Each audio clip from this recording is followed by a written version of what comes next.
चौथा गणित 0.3 0.33 0.333 ते वरून दिसायला की या ठिकाणी ही अंकगणित श्रेणी नाही. का नाही? कारण दोघांमधला जे फरक आहे ते किती आहे 0.3 आणि या दोघांमधला फरक किती आहे 0.003. वजाबाकी करून बघा, लक्षात येईल तुम्हाला. 0.33 मधून 0.3 जर वजा केले, 3 ला 3 3 मध्ये 3 गेले 0, इथं 0 हे पहिला पद.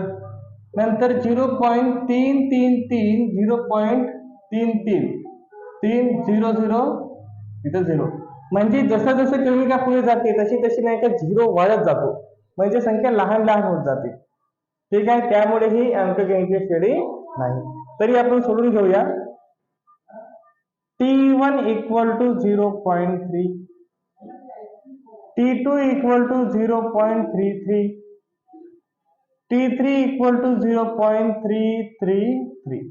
ठीक आहे, तर सुरुवातीला आपण T2 मायनस T1 करू, T3 मायनस T2 करू.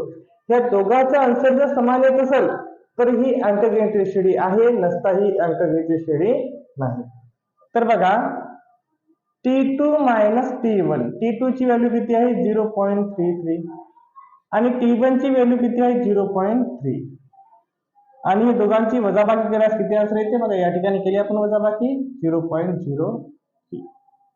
नेक्स्ट करूत आपण T3 मायनस T2. T3 ची व्हॅल्यू किती आहे 0.333 आणि T2 ची व्हॅल्यू किती आहे 0.33. मग दोघांची एकमेकांमधून वजाबाकी केल्यास आन्सर किती येत आहे 0.003. बघा या ठिकाणी 0.03 आहे, 0.003 आहे. नंतरच्या आन्सरला काय येते 0.0003, म्हणजे 00 काय होते वाढत जाते. म्हणजे ही अंकगणितीय श्रेणी नाही. या क्रमिकेतील सामान्य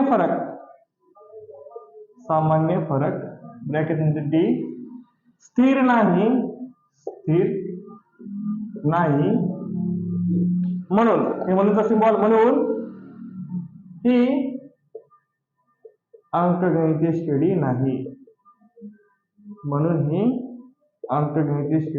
नाही.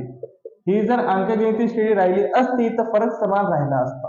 ठीक आहे, नेक्स्ट क्वेश्चन घेतो आपण 5 नंबरचा.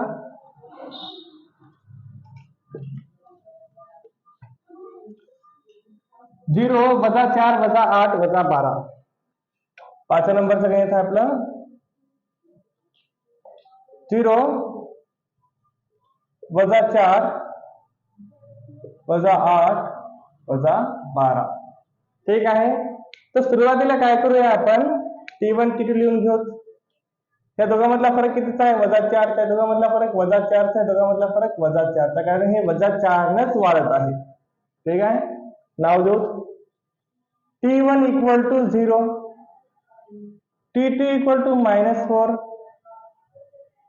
T3 equal to -8 आणि T4 equal to किती होते वजा 12. T1 T2 T3 T4 असं आपण यांना नाव दिले. मग दुसऱ्यामधून पहिला, तिसऱ्यामधून दुसरा, चौथ्यामधून तिसरा वजाबाकी करा, आन्सर भेटून जाते. मग T2 मायनस T1 वजा 4 वजा 0 किती येते वजा 4. नंतर T3 मायनस T2, T3 ची व्हॅल्यू किती आहे वजा 8 आणि नंतर T2 ची व्हॅल्यू किती आहे ते आहे वजा 4. वजा 8 मायनस मायनस काय होते प्लस, वजा 8 मधून प्लस 4 गेले किती उरतात -4. हे झाले T3 मायनस T2. आता T4 minus T3, T4 minus T3, T4 ची व्हॅल्यू किती आहे वजा 12, मग वजा सूत्राचा, आणि T3 ची व्हॅल्यू किती आहे वजा 8, मग वजा 12 मायनस मायनस प्लस 8, 12 मधून 8 गेले किती होते वजा 4. ठीक आहे, मग या क्रमिकेतील सामान्य फरक समान आहे. इथेही वजा 4 आहे, इथेही वजा 4 आहे, इथेही वजा 4 आहे. या क्रमिकेतील सामान्य फरक म्हणजे कोणते D इक्वल टू -4 स्थिर आहे म्हणजे एकच आहे. म्हणून ही अंकगणितीय श्रेणी आहे, म्हणून ही अंकगणितीय श्रेणी आहे. ठीक आहे. जर नसला असता ना त्याचं फरक सुद्धा समान आला नसता. नंतरच काही घेऊ आपण.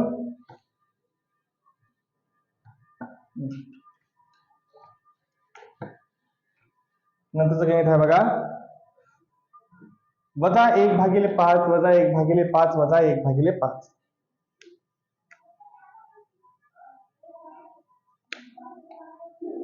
वजा 1/5 वजा 1/5 वजा 1/5. बघा यासारख्या प्रश्नामध्ये फरक किती असते? 0 असते. कारण एकच संख्या बार बार रिपीट केलेली आहे. मग एकच संख्या रिपीट केलेली आहे याचा अर्थ याच्यामधला फरक किती असणार आहे? 0. कारण आता याच्यामध्ये 0 ऍड करा हीच संख्या येते, याच्यामध्ये 0 ऍड करा हीच संख्या येते. ठीक आहे. मग तरी पण ही अंकगणितीय श्रेणी आहे कारण याच्यामधला सामान्य फरक कसा आहे? समान आहे. ठीक आहे. तर पहिले T1 बरोबर वजा 1/5, T2 इक्वल टू वजा 1/5, T3 बरोबर वजा 1/5. सर्व संख्या समान आहे म्हणजे ही अंकगणितीय श्रेणी आहे.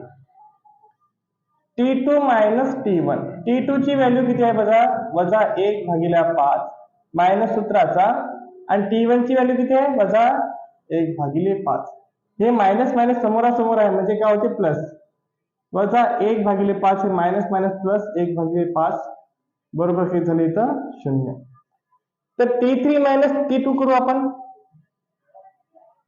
T3 minus T2. T3 ची व्हॅल्यू आहे वजा 1/5 मायनस सूत्राचा, आणि T2 ची व्हॅल्यू आहे वजा 1/5.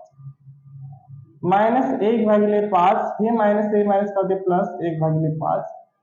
मग किती होते इथं व्हॅल्यू? 0. आता यामधील फरक किती आहे? दोघांमधील फरक 0 आहे. याचा अर्थ ही अंकगणितीय श्रेणी आहे. या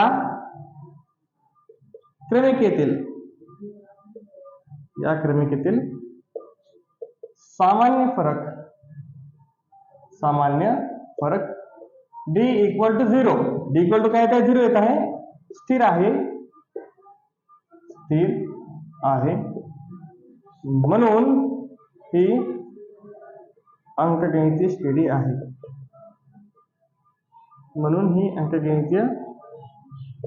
श्रेणी आहे. ठीक आहे.